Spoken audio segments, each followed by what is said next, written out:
oranges. They're everywhere. Help me, please help me. Deli laughed. Not a small laugh. Not an accidental laugh. He threw his head back and laughed with his whole chest, loud enough for the entire bus stop to hear, loud enough for the woman to hear, loud enough that the two boys standing beside him started laughing too, because when Deli laughed at something, you laughed or you became the next target. The woman had just tripped. That was all. She had stepped off the curb carrying two heavy bags and her left foot had caught the edge and she had gone down hard on one knee on the hot Lagos asphalt, her bag splitting open, oranges rolling in every direction across the road, her headscarf slipping sideways, her face doing what faces do when the body hits pain and pride hits the ground at the same time. She was trying to get up. One hand pressed to the asphalt, the other reaching for the nearest orange, her knee clearly hurting, the humiliation clear on her face. And Deli was laughing. "Did you see that?" he said to his boys, wiping his eye. "Did you see the way she went down? Like a..." He didn't finish the sentence. Because that was the moment his phone rang. He looked at the screen. His boss, Mr. Haruna, calling on a Saturday, which Mr. Haruna never did unless something had gone very wrong. The laughter stopped. He picked up. And in the next 45 seconds, standing at that bus stop with oranges still rolling across the road and a woman on her knees in the street, Deli's entire Saturday, and a great deal more than his Saturday, fell apart. If you have ever watched someone's arrogance catch up with them in real time, drop a comment below. And if you are new here, subscribe, because this story is only getting started, and karma is just getting warmed up. Deli Fashola was 29 years old and he had, in his own estimation, done very well for himself. He had a sales manager position at Haruna & Sons Trading Company, a company that imported and distributed electronics across 3 states. He had an apartment in Suralia with a standing fan in every room. He had a car, a 2015 Camry with one small dent he kept meaning to fix, and he had the kind of confidence that comes from accumulating small victories and mistaking them for permanent conditions. He had grown up on Fadiyai Street, which meant he had grown up with nothing, which meant he understood in his bones what it meant to have little. But somewhere between Fadiyai Street and Surale, the understanding had curdled into something else. Into contempt for the people he had left behind. Into impatience with struggle. Into a habit of laughing at people who reminded him of where he came from. The woman with the oranges reminded him of his mother. He would not have admitted that. He would not have admitted it to his boys, would not have admitted it to himself, and would absolutely not have admitted it standing at that bus stop on that Saturday. But it was true. The headscarf, the heavy bags, the oranges, his mother had sold oranges on Fadiyai Street for 11 years. He had carried those bags. He had picked up those oranges from the gutter when they rolled. He had been that woman's child. And instead of helping her, he laughed. The phone call from Mr. Haruna did not let him laugh for long. "Deli." Mr. Haruna's voice was quiet. Mr. Haruna was always quieter when he was most angry, which everyone at Haruna & Sons had learned to treat as a danger sign. "Sir." "Good afternoon, sir. Is everything?" "The Abuja account." Deli's stomach dropped 2 floors. "Sir." "The Abuja account. Chokuma Electronics. 32 units of the LG televisions we shipped last month." "Yes, sir. I handled that personally. Everything was." "Chokuma called me this morning, Deli." "He called me personally. On my personal number." "Sir, He received 26 units. Not 32. 26. And 3 of those 26 are faulty." The bus stop noise continued around Deli. A bus was pulling in. His boys were still talking behind him. The woman with the oranges was slowly getting to her feet, one hand on her knee. He was watching none of it. "Sir, that is not possible." I supervised the loading myself. I counted. Then your count was wrong.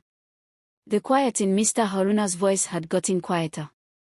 Chokuma is threatening to pull the entire contract. Do you understand what that means? Delhi understood. The Abuja contract was worth 4.2 million naira per quarter. It was the account Delhi had personally landed 18 months ago. It was, in many ways, the reason he had the standing fans and the Surale apartment and the 2015 Camry. I will call Chokuma, sir. I will fix this. You will come to the office Monday morning. First thing. And you will bring every document, every loading sheet, every signature from that shipment. And Delhi. Sir. If there is something you are not telling me, now is the time. Not Monday. Now.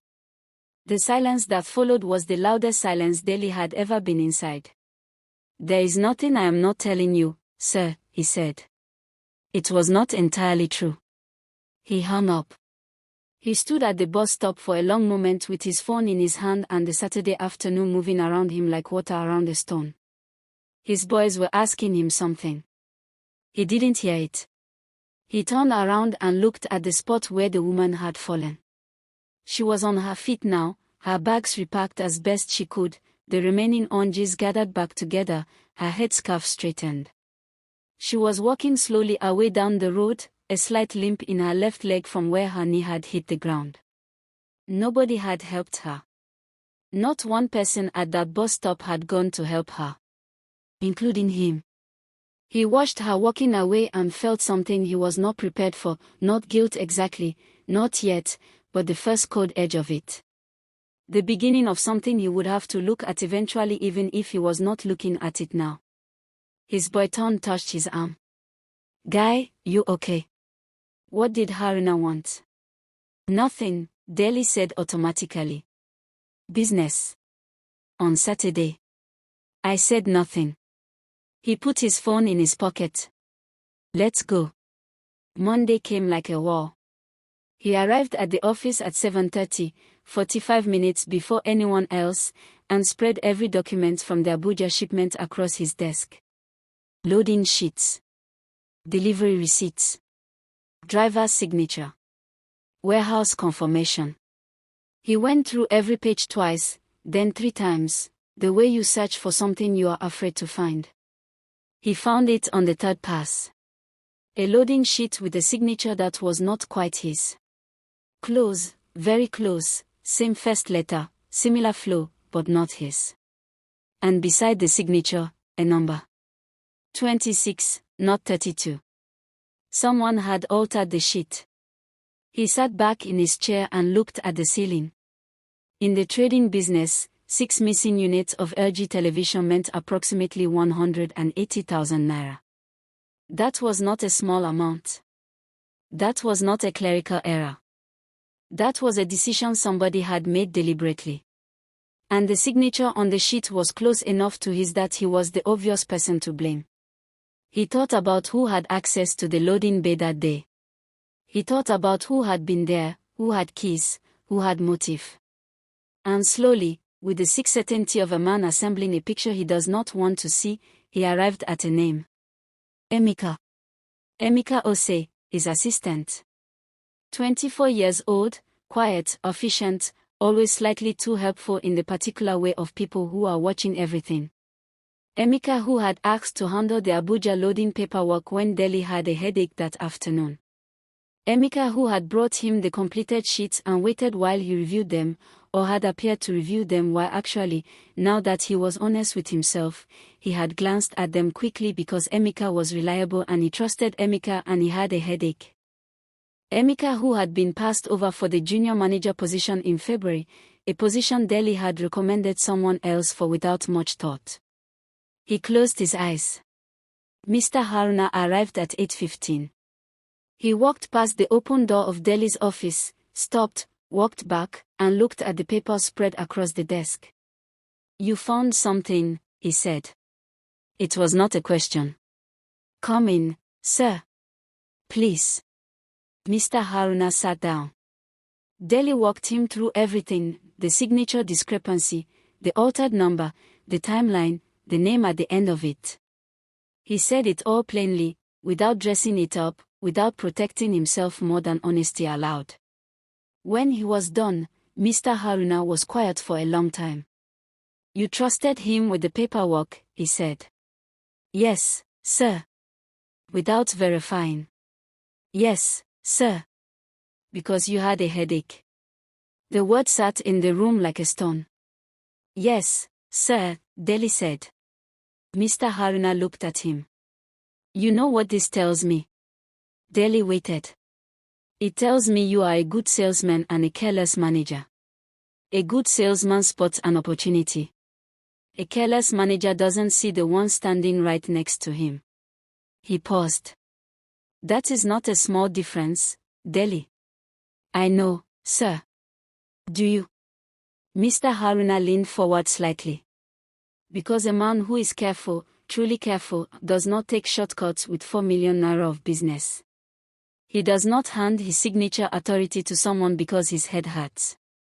He does not assume trust is the same as verification." Every word landed. "What will happen to Emeka?" Deli asked. "That is no longer your concern." Mr. Haruna stood. "What is your concern is Chokuma. You will fly to Abuja on Wednesday. You will sit in front of that man and you will take full responsibility, not partial, not conditional, full, and you will present a resolution that makes him whole. The 40 units, the missing units, everything. And my position, sir." Mr. Haruna looked at him for a moment. "That depends entirely on Wednesday." He turned to leave, then stopped in the doorway. "Deli." "Sir." "Why do you think Emeka did it?" Deli thought about February. About the promotion. About the careless way he had decided without caring what the decision cost the person it landed on. "I think I gave him a reason," Deli said. Mr. Haruna nodded slowly. "At least you are honest about that." And he left. Deli sat alone in his office for a long time after that. He thought about the Abuja flight on Wednesday and the meeting with Chokuma and the specific humiliation of sitting across from a man and saying I take full responsibility for something that was, technically, someone else's hand but, truthfully, your own negligence.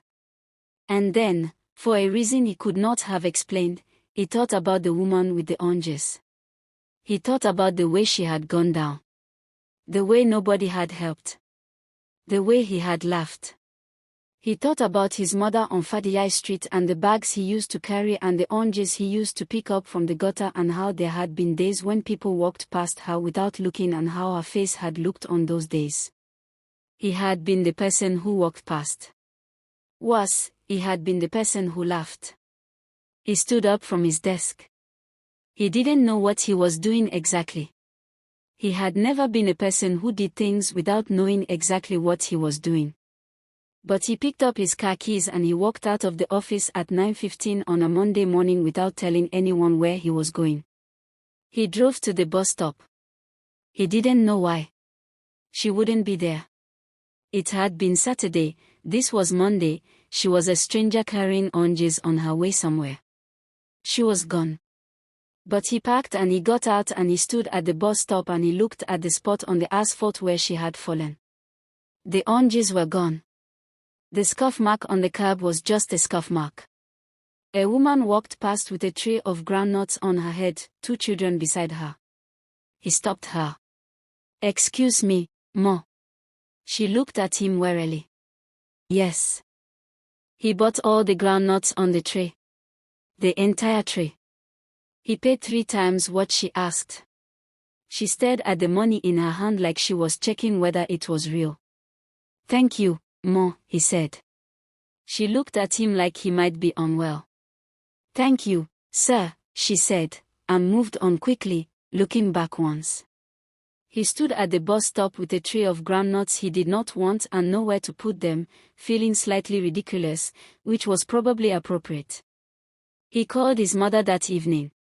She picked up on the second ring, which she always did, because his mother had never in her life let a call from her children go to the third ring if she could help it. Deli. How are you? Have you eaten? I'm fine, Mama. I called to check on you. Me?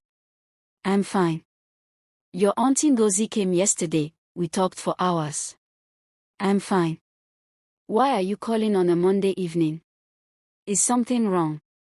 Nothing is wrong. He paused. Mama, do you still sell at Fadiai? A brief silence. I stopped last year. My niece. You know I told you. I know. I'm sorry I didn't, I should have helped you stop sooner. I should have. Deli. His mother's voice was gentle and direct in the way that only mothers can be. What happened? He told her. Not all of it, not Emeka and the loading sheets and Mr. Haruna, but the part that mattered. The woman at the bus stop.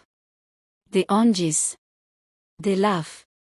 His mother listened without interrupting. When he finished, she was quiet for a moment. You laughed, she said. Yes.